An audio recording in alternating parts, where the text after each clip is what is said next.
భూభారతి చట్టాన్ని తీసుకొచ్చి మరి దాని స్థానంలో ధరణి ఉండే గతంలో ధరణితో చాలా మంది రైతులు ఇబ్బంది పడ్డారు, దగా పడ్డారు, బాధపడుతున్నారని ఆ రోజు సీఎం గారు ఇక్కడ నుంచి పాదయాత్ర చేసినప్పుడు కూడా మరి సమగ్ర సాగం నుంచి పాదయాత్ర చేసినప్పుడు గోవిందపేట నుంచి ఇవన్నీ ఆ రోజు కూడా మాట ఇవ్వడం జరిగింది.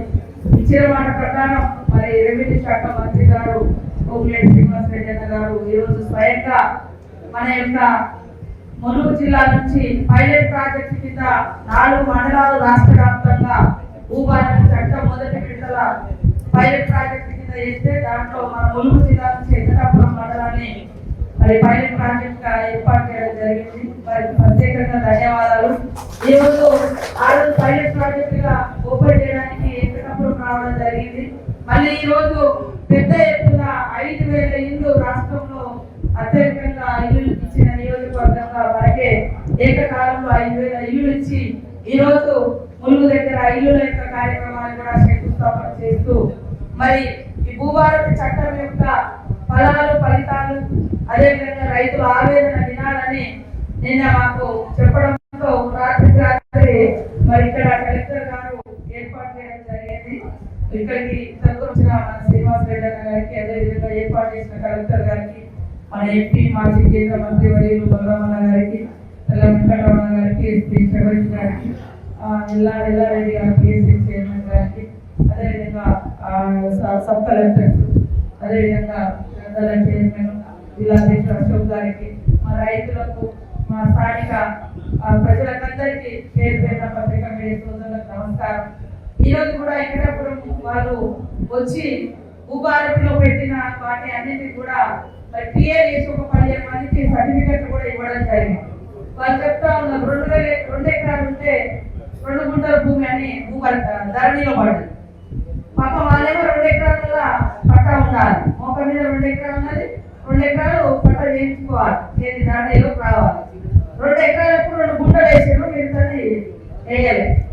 అదేవిధంగా మొక్క మీద ఒకరు ఉన్నారు, ఇంకోళ్ళు వచ్చి వాళ్ళ పేరు తెప్పించుకున్నారు. ఇట్లాంటి అన్ని కూడా భూభారతితో ఎక్కడికక్కడ క్లియర్ చేస్తా ఉన్నారు.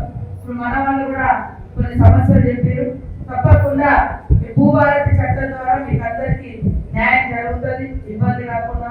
ఇక్కడ ప్రత్యేక పరిస్థితులు వస్తే కూడా మన ఇక్కడ ఉండేటువంటి రైతులకు కూడా ఎలాంటి నష్టం ఇబ్బంది లేకుండా మరి ఓనర్షిప్ ఇచ్చే విధంగా, పట్టాలు ఇచ్చే విధంగా, మరి మీ భూములు మీకు చెందే విధంగా కూడా ప్రభుత్వం ఖచ్చితంగా చర్య తీసుకుంటుందని తెలియజేస్తూ ఈరోజు ఎక్కడో పోయినటువంటి భూస్వామి మళ్ళీ ఈ రోజులకు ధరణి తీసుకొచ్చిన బాధ ఇప్పుడు అక్కడ ఉన్నది మల్లంపల్లి అన్న మా దగ్గర 16,000 ఎకరాలు ఉమ్మర్ కానప్పుడు వాళ్ళ నాన్న వాళ్ళ తాత ఎవరో కలెక్టర్ ఆయన మొత్తం ఆ మల్లంపల్లి గుట్టలన్నీ ఆయన పేరు రాయించుకున్నాడు. గుట్టలే కానీ గుట్టలకు ఇన్ని రోజుల తర్వాత రోడ్ వచ్చింది, వ్యవస్థ వచ్చింది, నాకు వచ్చింది, ధరణి వచ్చింది, తెలంగాణ వచ్చిన తర్వాత ఆయన మొత్తం ఉమ్మర్ ఖాన్ పేరు మీద అన్నీ ఆయనకే ఇచ్చేసారు. మోక మీదనేమో రైతులు మీదేమో ఆయన వచ్చి ఇదంతా నాది పట్ట మీద వెళ్ళిపోండి అంటున్నారు. ఆ గుట్టలు చెట్లు పుట్టలు అప్పుడు మేము కూడా ఉద్యమాలు ఉన్నప్పుడు కొట్టించి పోరాటాలు చేయించి అవలంబించినాం. ఇన్నేళ్ల తర్వాత వాళ్ళు భూస్వాములు మళ్ళీ ఊళ్ళకి వచ్చింది నా భూమి అని అంటే వాస్తవానికి ఇప్పుడు మా మచ్చాపురం కేసు కూడా అది ఒకటి ఉంది. అంత అడవి ఉండే, అడవినే కొంతమంది పట్టా చేసుకొని వెళ్ళిపోయారు. మళ్ళీ ఇప్పుడు వచ్చి పాప మోక మీద వేరే రైతులు కష్టపడి చెట్లు పుట్ట కొట్టుకొని దున్నుతుంటే ఇది నా భూమి అని కొంతమంది వస్తాము. సో అలాంటివి కూడా మనం క్లియర్ చేసి మోక మీద ఉన్నటువంటి వాళ్ళకు హక్కులు కల్పించే విధంగా ఈ భూభారతి ఖచ్చితంగా పనిచేస్తుందని భావిస్తూ ఇంత దూరం మీరు ఈ యొక్క ప్రోగ్రాం పెట్టుకొని వచ్చినందుకు ప్రత్యేకంగా ధన్యవాదాలు తెలియజేస్తూ ఇప్పుడు